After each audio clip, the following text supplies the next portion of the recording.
Hello everyone, welcome again to my channel. तो आज हम एनसीईआरटी क्लास 3 के चैप्टर नंबर 5 को, जो कि ईवीएस का चैप्टर नंबर 5 है, उसको पढ़ेंगे, जो है छोटू का घर। तो चलिए शुरू करते हैं। साथ में अगर लॉन्ग वीडियो नहीं होगी तो हम चैप्टर नंबर 6 को भी पढ़ेंगे। तो यहाँ पर दिया है, छोटू पहली बार मुंबई आया। तो छोटू नाम का एक बच्चा है जो पहली बार मुंबई आया है।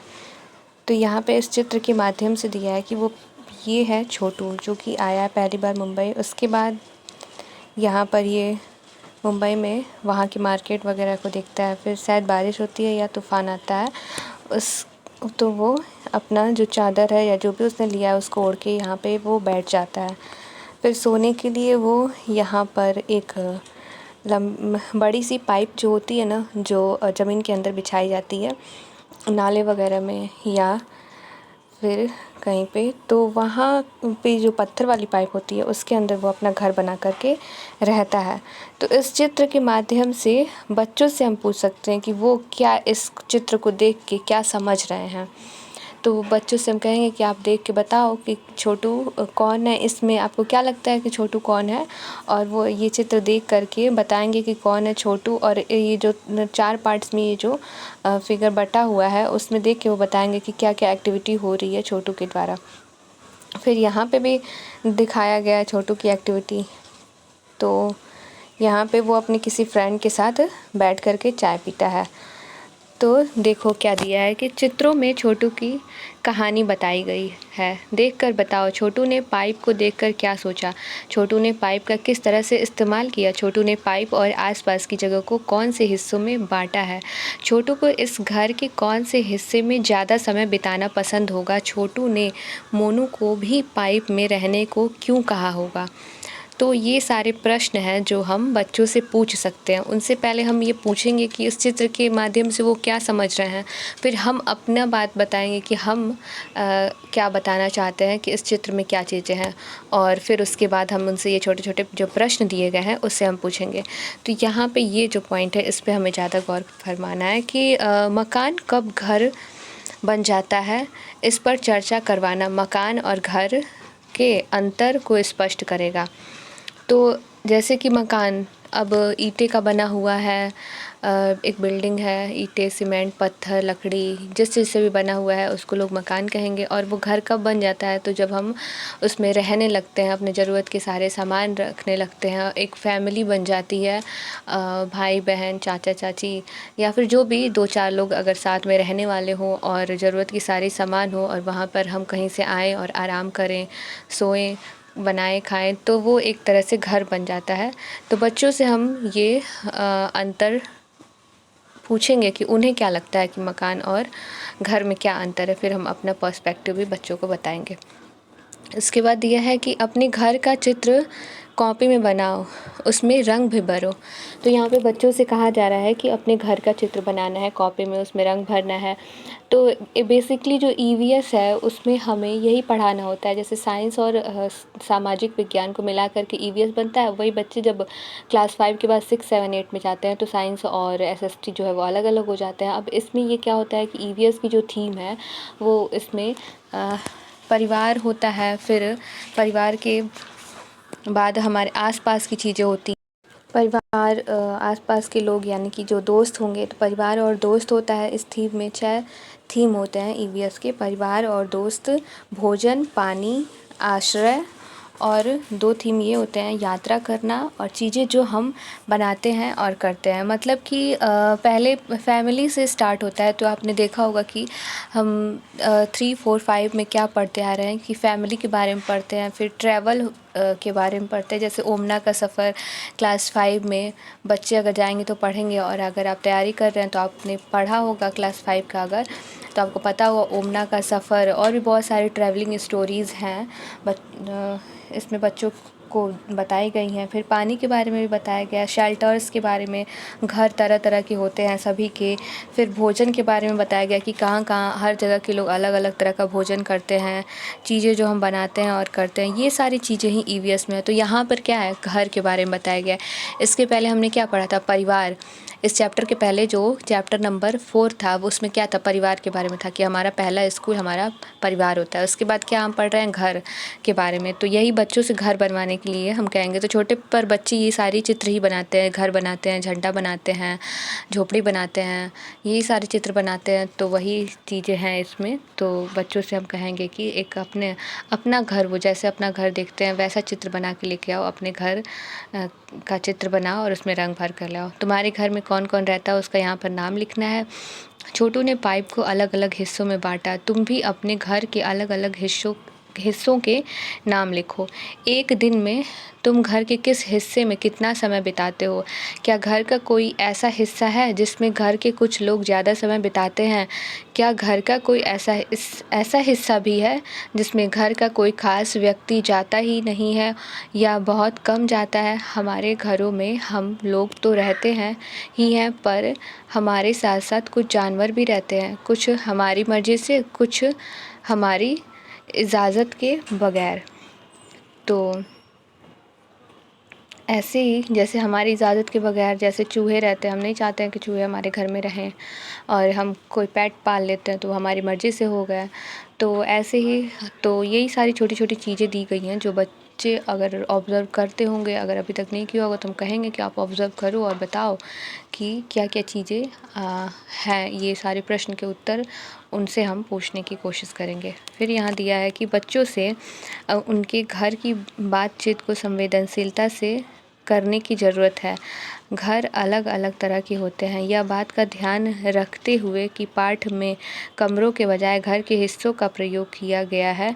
घर के हिस्सों में विशिष्ट व्यक्तियों का जाना या न जाना उनके घर के तौर तरीक़ों को दर्शाता है। हाँ, तो जैसे घर के अलग अलग हिस्से होते हैं, जैसे उनके घर का तौर तरीका, अगर ज़्यादा रूढ़िवादी फैमिली है तो पुरुष जो होंगे वो किचन में नहीं जाते होंगे, और अगर रूढ़िवादी फैमिली नहीं है तो पुरुष भी किचन में जा सकते हैं, महिलाएं भी किचन में जाती हैं। और ऐसा भी तौर तरीका होगा कि किसी का अलग घर का रूम होगा, उसमें जैसे हिस्सा बोला जा रहा है इसमें, तो उस हिस्से में पुरुष नहीं जाते होंगे या फिर आगे के हिस्से में महिलाएं नहीं जाती होंगी। तो सबके तौर तरीके रहने के घर के अलग अलग हैं। तो इस पे बहुत संवेदनशीलता से बात करने की ज़रूरत है बच्चों से। फिर क्या दिया है, घर प्यारा। तो यहाँ पे एक कविता दी गई है, जैसे कि आगे के चैप्टर्स में भी हमने पढ़ा था चैप्टर को एक कविता के माध्यम से। जैसे पानी था तो उसको भी हमने कविता के माध्यम से पढ़ा था, वैसे ही घर के बारे में एक कविता दी है। और ये यहाँ पे क्या दिया है कि ये जो कविता है वो बनाई गई है बच्चा टोली भारत ज्ञान विज्ञान समिति के द्वारा।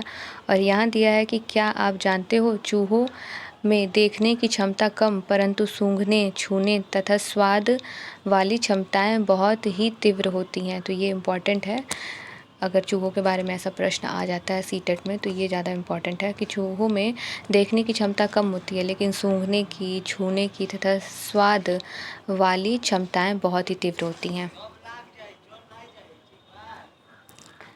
फिर क्या दिया है कि ऐसे 2 जानवरों के चित्र बनाओ जो हमारी मर्ज़ी के बिना हमारे घर में रहते हैं। चित्र के नीचे उनका नाम भी लिखो। तो यही है जो हमारी मर्ज़ी के बिना रहते हैं, जो 2 जानवर, जैसे चूहा हो गया। और अब बच्चों को जानवरों में अंतर करने के लिए नहीं जी, ये जानवर में सब उनके लिए आएंगे।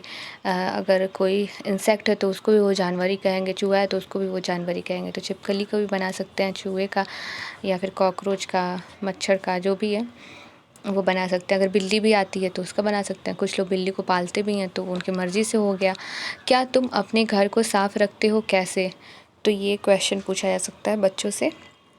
तुम्हारे घर में सफाई का काम कौन कौन करते हैं? तुम सुबह शौच के लिए कहाँ जाते हो? क्या तुम अपने घर या घर के आसपास किसी शौचालय का प्रयोग करते हो? उसकी सफाई कौन करता है? तुम शौचालय की सफाई में किस तरह मदद करते हो? टॉयलेट का उपयोग, यहाँ पर टॉयलेट के उपयोग के बारे में दिया है, एक छोटी सी स्टोरी टाइप की है वो दी है यहाँ पे।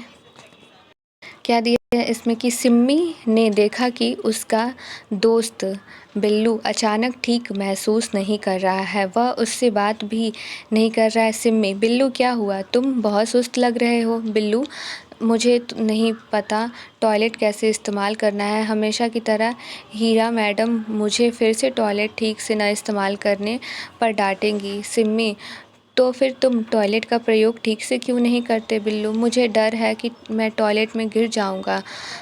अरे, कैसे बात करते हो? अब मुझे पता चला कि तुम और तुम्हारे जैसे मेरे कई दोस्त टॉयलेट का सही इस्तेमाल न करके उसे गंदा करते हैं। तुम्हें डरना नहीं, परंतु ज़िम्मेदार बनना चाहिए। तो यहाँ पे सफाई के बारे में बच्चों को सिखाया जा सकता है। तो देखो यहाँ पे ये बच्चा सीट पे ना बैठ कर के उसके साइड में बैठ कर के टॉयलेट करता है, तो उसे डर लगता है कि कहीं वो उसके गड्ढे में गिर ना जाए, तो इसी वजह से वो साइड में बैठ कर के करता है। तो उसकी फ्रेंड जो है वो उसे सिखाती है। तो ऐसे बच्चों को हम सिखा सकते हैं कि टॉयलेट का इस्तेमाल करना चाहिए और बाहर में शौच नहीं करना चाहिए। टॉयलेट का इस्तेमाल करिए आप, और अगर टॉयलेट का इस्तेमाल करिए तो वो ठीक ढंग से कीजिए। जाने के पहले और जाने के बाद उसमें पानी डाल दीजिए। कैसे बन सकते हैं हम जिम्मेदार? टॉयलेट सीट का ठीक से इस्तेमाल करें। इस्तेमाल करने के बाद हमेशा फ्लश करें। अपने आप को ठीक से साफ़ करें। टॉयलेट जाने के बाद अच्छी तरह हाथ धोएं। तुम्हारे स्कूल में टॉयलेट की क्या व्यवस्था है? क्या यह साफ़ सुथरा रहता है? इसे कौन साफ़ करता है और कैसे? तुम इसकी सफाई में किस तरह मदद करते हो? तो ये सारे प्रश्न हैं, बच्चों से पूछे जा सकते हैं। इस्तेमाल कर टॉयलेट को हमेशा ऐसा छोड़ें जैसे साफ़ आप स्वयं के लिए चाहते हैं। तो टॉयलेट का इस्तेमाल करके आप जैसे खुद के लिए साफ़ टॉयलेट चाहते हैं, वैसे आप भी इस्तेमाल करके उसको साफ़ कर दीजिए। आप दूसरों से उम्मीद मत रखिए कि वो साफ़ करके जाए। आप खुद का पहले कीजिए कि हम अगर आते हैं टॉयलेट से तो उसको हम साफ़ कर दें। तो यही चीज़ें हैं सफाई के लिए। तो इसमें हम सफाई के बारे में भी बच्चों को सिखा सकते हैं। अब क्या है कि क्या तुम जानते हो, ये इम्पॉर्टेंट है कि गांधी जी की 150वीं वर्षगांठ के लिए स्वच्छ भारत अभियान शुरुआत की गई। कब 150वीं वर्षगांठ के लिए स्वच्छ भारत अभियान की शुरुआत की गई? यह हमें एहसास दिलाता है कि स्वच्छता हमारी ज़िम्मेदारी ही नहीं बल्कि फ़र्ज़ भी है। तो यही है। अब से बिल्लू भी टॉयलेट का सही इस्तेमाल करने लगा। प्रयोग करने के बाद बिल्लू टॉयलेट का साफ़ सुथरा छोड़ अपने हाथों को भी अच्छी तरह साफ़ करता। क्या तुम भी किसी साफ़ टॉयलेट में ही जाना पसंद करोगे? अपने इस्तेमाल के बाद उसे वैसा ही छोड़ोगे जैसा तुम्हें चाहिए? तुम्हें कब लगता है कि तुम्हारे हाथ गंदे हो जाते हैं? खुद को साफ़ रखने के लिए तुम्हें क्या-क्या करना चाहिए? सूची बनाओ। नहाना और दांत साफ़ करना, नाखून काटना, ये कुछ क्रियाकलाप हैं जो बच्चों को सुबह में करने चाहिए, और ये सारी चीज़ें हमें बच्चों को सिखानी भी चाहिए। अगर आप टीचर बन जाते हैं या फिर अगर आप पहले से टीचर हैं, तो आपको बच्चों को डेली मॉर्निंग में ये प्रेयर के टाइम पे ये सिखाना चाहिए कि आप नहा के आए हो कि नहीं, आपके नेल्स साफ़ है या नहीं, और अगर नहीं है तो आपको खुद वहाँ पे साफ़ करना। आप नेल कटर लेके जा सकते हो, बच्चों को काट के आप बता सकते हो। तो ऐसे बच्चों के अंदर भी ये चीज़ आएगी, तो वो अपने पेरेंट्स से कहेंगे कि हमें साफ़ सुथरा होके जाना है। तो उनके पेरेंट्स भी ज़िम्मेदार बनेंगे, या फिर उनके अभिभावक यदि आते हैं तो आप उन्हें भी बता सकते हो कि आप बच्चों को साफ़ सुथरा करके भेजें। तो ये सारी चीज़ें हैं जो एनसीईआरटी हमें सिखाती है कि अगर आप शिक्षक हैं तो शिक्षक के तौर पे भी आप इसे सीख सकते हैं। तो आप बच्चों पे अप्लाई कर सकते हैं और बच्चों को सिखा सकते हैं। तो ये सारी चीज़ें एनसीईआरटी एक तरह से एक शिक्षक होने की ज़िम्मेदारी, या फिर यही सारे प्रश्न जो हैं वो सीटेट में पूछे जाते हैं।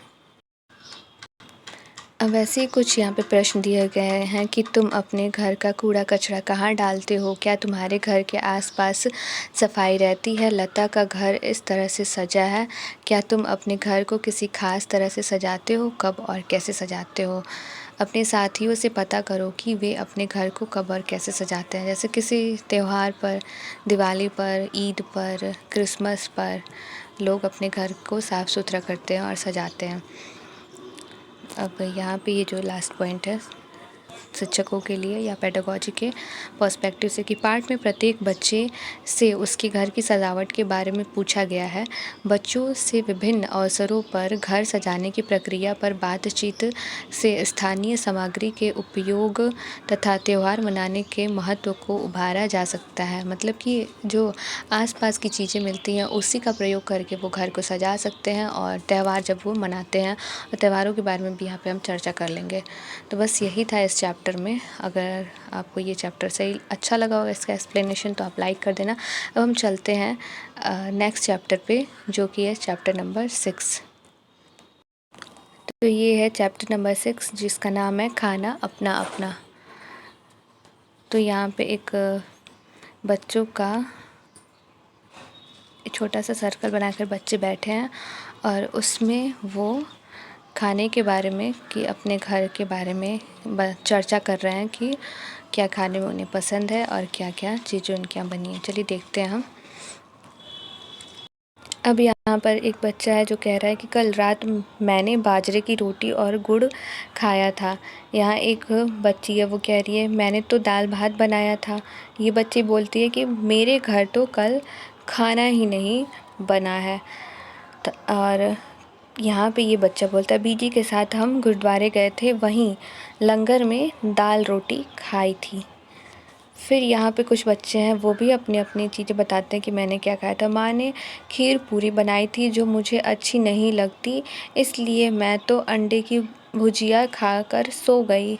और ये बच्चा बोलता है कि मेरी माँ जिस घर में काम करती है वहाँ से नूडल्स लाई थी, सबको मज़ा आया। ये बच्ची बोलती है कि मेरी माँ ने माछ बनाई, मैंने खूब खाई, बहुत अच्छी लगी उसे। तो ऐसे ही बच्चों के लिए यहाँ पे प्रश्न दिया है कि तुमने कल क्या खाया, क्या क्या खाया, नीचे दी गई थाली में उनके नाम लिखो। तो इस थाली में उन्हें नाम लिखना है। ऐसे ही कुछ और प्रश्न दिए गए हैं कि अपनी अपनी थाली में जो लिखा है उसे ब्लैक बोर्ड पर लिखो। क्या तुम्हारी कक्षा में कल सबने एक जैसा खाना खाया था, ऐसा क्यों? चित्र में पृष्ठ 36 दिया है, उस पे हमें देखना है कि तुमने देखा कि एक बच्चे के घर खाना बना ही नहीं, यह किन कारणों से हुआ होगा? तो यहाँ पर एक बच्ची है, उसके यहाँ ये जो है कि खाना ही नहीं बना है, तो ऐसा क्यों हुआ होगा? ये जो बच्ची है उसके यहाँ खाना ही नहीं बना है, तो इस पर हम बच्चों से चर्चा कर सकते हैं। तो वो संवेदनशील हो सकते हैं उन लोगों के लिए, उन लोगों के प्रति जो उनको खाना नहीं मिलता है और बहुत मुश्किल से खाना मिलता है। तो इसलिए बच्चे जो है वो अपना खाना वेस्ट भी नहीं करेंगे, और अगर बच जाता है तो वो उससे दूसरों को बांट सकते हैं, और या फिर उतना ही खाना लें जितना कि उन्हें खाने की आवश्यकता हो। इससे उन्हें पता चलेगा कि खाने का कितना इम्पोर्टेंस होता है। कुछ लोग को तो मिलता भी नहीं है, और अगर आपको मिलता है तो आप उसे वेस्ट ना करें। तो ये सारी चीज़ें हम बच्चों को सिखा सकते हैं। फिर क्या दिया है कि क्या तुम्हारे साथ कभी ऐसा हुआ कि भूख लगी हो और कुछ भी खाने को नहीं मिला? अगर हाँ तो क्यों? तुम्हें कैसे पता चलता है कि भूख लगी है? जब तुम्हें भूख लगती है तब तुम्हें कैसा महसूस होता है? तो यही सारी चीज़ें कुछ प्रश्न हैं, बच्चों के अनुभव हम जान सकते हैं कि उन्हें कैसा लगता है, या फिर वो अपना कोई अनुभव ऐसा शेयर कर सकते हैं कि अगर मतलब कि उन्हें उनके साथ क्या कभी ऐसा हुआ है कि उनको खाना ना मिला और उन्हें बहुत तेज़ भूख लगी हो।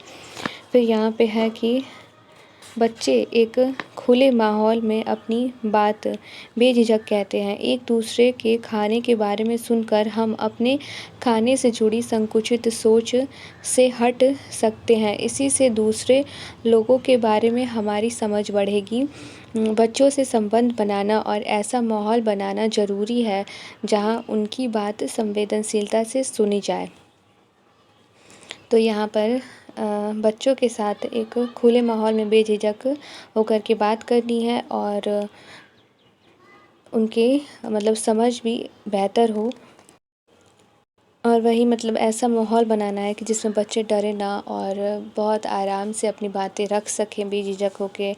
कोई मानसिक रूप से उन्हें कोई टेंशन ना हो, अपनी बातों को रखने में कोई डर ना हो, किसी से डर ना लगे। और इससे जब अपने अपने घर के बारे में वो बताएंगे कि उनके यहाँ क्या खाया उन्होंने, क्या बनता है, तो इससे अगर किसी बच्चे को ऐसा लगता होगा कि उसको ख़राब मिलता है खाना या कम मिलता है, तो उसे ऐसा लगेगा कि नहीं, उससे भी ठीक मिलता है। अगर कोई बच्चा ये बताएगा कि उसको तो बहुत मुश्किल से मिलता है, तो इससे भी वो अपने खाने को लेकर के उनकी सोच बेहतर बनेगी। उसके बाद क्या है कि अपना अपना खाना। विपुल के परिवार में कुछ लोग कई चीज़ें नहीं खाते हैं जो वह खाता है। सोचो, उसके परिवार के लोग वे चीज़ें खाते ही नहीं या खा नहीं सकते। आओ विपुल के परिवार के बारे में पढ़ें।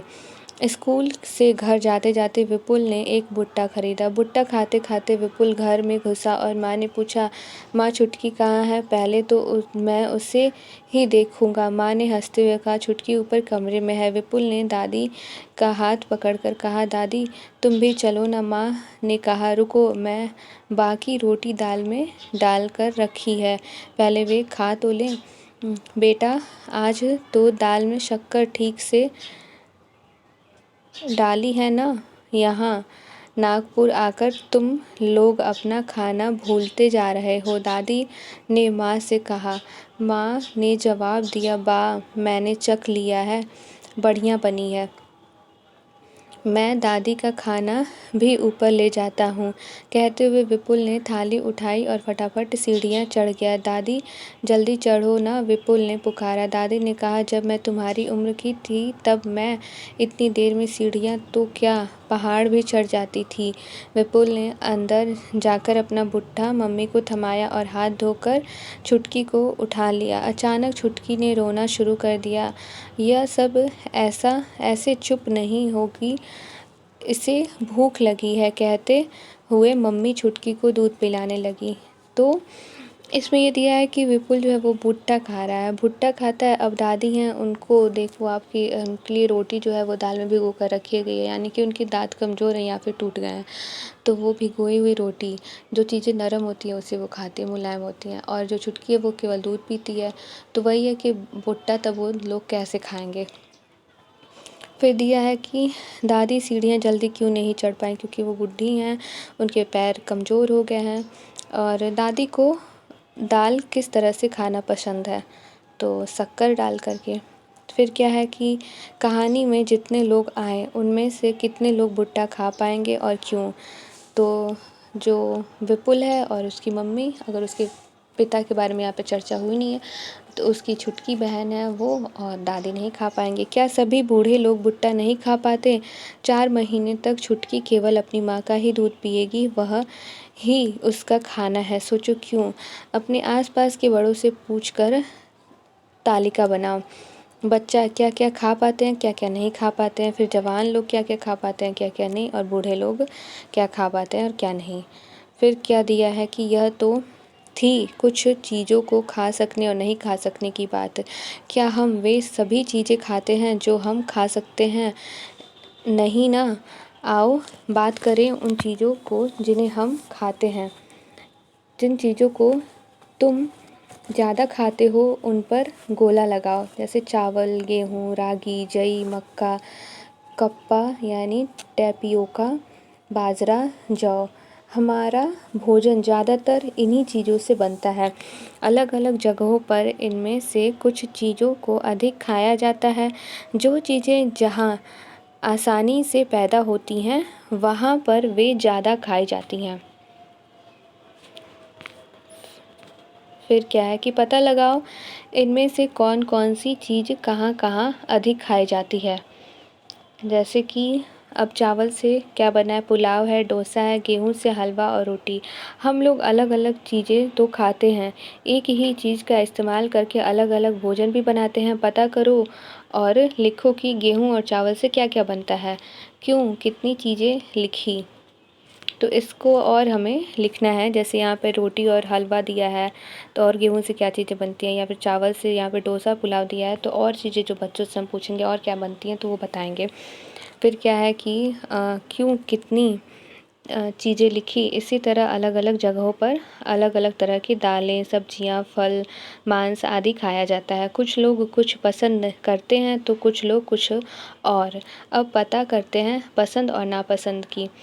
तो यहाँ पे पसंद और नापसंद के बारे में दिया है। फिर क्या तुम्हारी पसंद नापसंद तुम्हारे परिवार के लोगों से मिलती है, क्या तुम्हारी पसंद नापसंद तुम्हारे दोस्तों के पसंद या नापसंद से मिलती है। तो यही छोटे छोटे प्रश्न हैं जो बच्चों से किए जा सकते हैं खाने पीने को लेकर के। आओ अब कुछ लोगों से बात करें और पता लगाएं कि उन्हें क्या खाना अच्छा लगता है। मैं हांगकांग में रहती हूँ, मुझे और मेरी माँ को सांप खाना बहुत पसंद है। तो ये जो पॉइंट है ये बहुत इंपॉर्टेंट है। क्वेश्चन हमेशा ज़्यादातर सीटेट में आता है कि कहाँ पर मतलब हांगकांग में कहाँ पर सांप खाना ज़्यादा पसंद होता है, तो हांगकांग में।